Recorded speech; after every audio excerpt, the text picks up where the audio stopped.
하지만 여전히 세계 3위 경제권을 가지고 있거든요. 내수도 튼튼하고 단지 우리가 성장을 한 거였었죠. 일본은 성숙 단계니까 성숙 단계이기 때문에 그 경제 성장률이라는 게 서구 그러니까 그 선진국들이 높지는 않잖아요. 근데 이번에 IMF에서 우리나라를 1.7%로 전망을 하고 그 신용평가 뭐 무디스라든가 스탠더드 푸어스는 더 낮게 책정을 했는데 일본은 1.7에서 8로 더 높게 책정을 했더라고요. 일본 경제가 이제 하락을 가지고 우리는 이제 침체될 것이다라고 전망을 하고 있는데 일시적인 현상이라고 저는 이제 생각을 하고 있어요.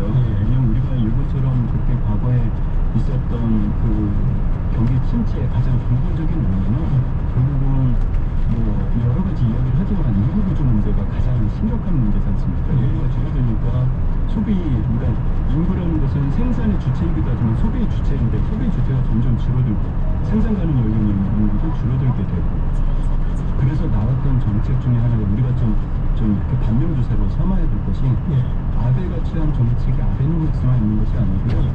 그 다음에 여성노믹스를 이야기했거든요. 그러니까 여성들의 경제활동 인구를 증가를 시키면 인구가 줄어들어도 그만큼 경제활동 인구가 느는 것이 아니냐. 그래서 작년 데이터를 보니까 미국보다 여성의 경제활동 인구가 더 상승이 되었어요. 그리고 매년 이게 여성의 경제활동이 1%씩 증가한다고 그래요. 그런데 이제 그렇게 하려면은 이제 자금이 투입이 돼야 되죠. 그렇죠. 예를 들어서 뭐 출산으로 인한 휴가를 기업에 눈치 봐서 못하게 한다라든가 이런 것들에 대해서 좀 국가가 좀 심각하게 받아들이고 또 출산 휴가라든가 이런 것도 보장을 당연히 해야 되고 또 경력 단절이 되지 않도록 해야 되고 해서 우리는 일본은 1.3이에요 출산율이. 그런 애들 좀 난리인데 우리는 1.7이거든요. 그렇다면 도대체 이거할 수 없을 만큼의 저출산인데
전국 아파트 실거래가 지수는 0.79% 하락했습니다. 올해 1월까지 국세 수입은 42조 9천억 원으로 전년 대비 6조 8천억 원 감소한 것으로 나타났습니다. 관리 재정 소지는 7조 3천억 원 흑자를 기록했습니다. 지금까지 라디오 정보센터 뉴스 정한나였습니다. 청취자 여러분들이 보내주신 질문에 답해드리고 있습니다. 오늘은 이혜리 리포터와 저 서비스 진행하죠. 어서 오십시오. 안녕하세요. 네, 질문 소개해 주시죠. 네, 휴대전화 뒷번호 0358번님이 채무가 많은데요. 이제 원금을 꼬박꼬박 갚고 있는 사람도 회생 대상자가 되나요? 라고 질문 주셨습니다. 네, 법무법인 덕승의 이순우 변호사에게 들어봤습니다. 비행생 파산 관련돼서는요, 금전적인 제한만 빼고는 다 신청 가능하세요. 금액이 제한이 있습니다. 왜냐면 원래 회생 절차라는 게 개인 회생 절차가 있고요. 그건 간이 절차예요. 그 다음에 일반 회생 절차라고 해서 원래 원칙대로 해야 되는 절차가 있습니다. 개인 회생이라고 할 때는 채권자들이 동의를 안 해주더라도 법원이 국가가 직권으로 면책을 해줄 수 있다. 그럼 전부 면책을 해줄 수 있다. 이런 관점으로 보시면 될 것 같아요. 어떤 형태든 담보가 붙어 있으면 15억을 넘어가면 개인 회생 절차는 못 간다. 개인 파산 절차는 못 간다. 네, 일반 절차로 가서 채권자 동의를 거쳐야 된다. 이렇게 생각하시면 되고요. 신용만, 그러니까 뭐 담보 같은 거 안 붙어 있는 이렇게 되면 그 금액을 합쳤을 때 그 15억을 넘어가지 않으면 그때는 이제 개인 회생 절차나 개인 파산 절차를 이용하실 수가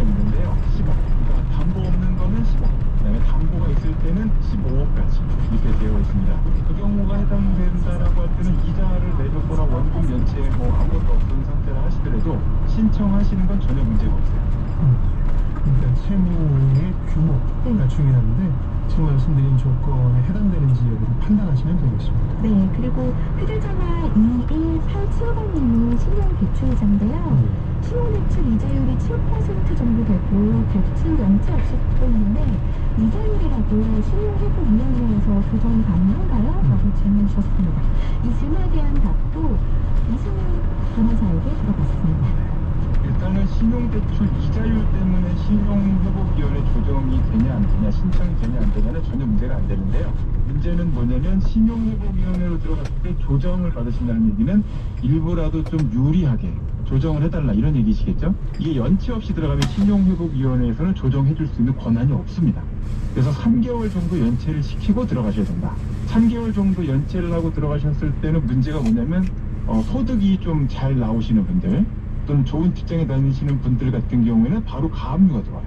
이 가압류가 들어오면 소득이 많은 분들은 나중에 개인회생 들어가셨을 때 전체 채권 자체의 가압류 효력을 정지해 주세요 뭐 하는 것까지가 시간이 좀 오래 걸립니다. 아니면 안 나올 수가 있어서 이 경우 연체가 없다 하더라도 일단 신용회복위원회에 신청을 하면 신용회복 절차가 진행되는 중간에는 최대 한 2-3달까지는 해당되는 그 채권 자체에서 강제 집행의 전 단계인 가압류 이거를 당하지 않을 수가 있어요. 그래서 그 스텝을 한번 밟고 그 다음에 개인회생 절차 이렇게 들어가신 것을 실무적인 팁 이렇게라고 말씀드릴 수 있겠네요. 네.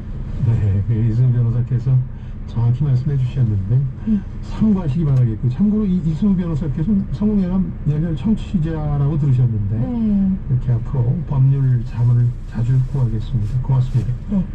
그리고 청취자 송민아님이 개인회생이나 개인 파산하면 그 돈은 누가 갚는 건가요? 국가가 갚나요? 라고 질문 주셨습니다. 아닙니다. 국가 세금이 투입되는 게 아니라 이게 채권자들이 있잖아요. 대개 금융기관들이 있죠. 네. 그러니까 신용회복위원회 가기 전에라도 이론적으로는 채무조정이라는 절차를 밟을 수가 있어요.